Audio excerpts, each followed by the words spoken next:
you touched a little bit on annuities there. That brings me, to this idea. We also have annuities, life insurance. There's a million products that Yep. sort of fit into these categories. Yep. The way I see it, they all sort of, you can break them all out into two basic groups. It seems, you have those with cash value and those without. And the classic example of one of these financial products without any cash value is like a term life insurance policy, which many people have.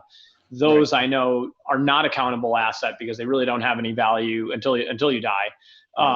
But what's the difference between those types of life insurance products and ones with cash value, such as whole life insurance? Yeah. So I tell people to think about it this way. So unless it's subject to an exception, like it being a qualified retirement account or your homestead, something like that, if you can touch the money while you're alive, Medicaid will count it against you. So you can have $1 million life insurance policy, but it's a term policy and there's no cash value, so there's nothing to access. That $1 million is not counted as an asset according to Medicaid, so you're fine.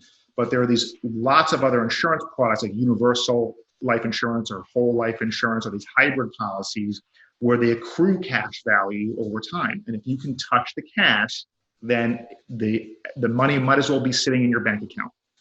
So we have lots of these folks, and we're doing a analysis depending on we're going to compare the cash value of the policy to the death benefit. So I have people there are lots of these $10,000 essentially it's for burial expenses, and they're $10,000 death benefit policies. And some of them have cash value components to them, and they might have $9,000 worth of cash value. Well, if that's the case, I'm telling my client, cash it out. We're going to lose $1,000 and we're going to have to deal with it, but it's not worth monitoring and kind of keeping on the books. Let's just cash it out, and then we'll protect the cash value another way.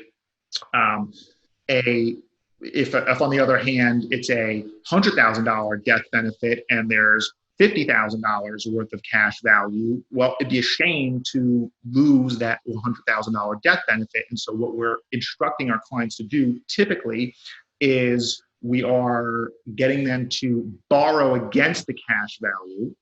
So most companies will let you go down to about $500. And so you can, then everything else, you kind of withdraw the money and we protect it another way.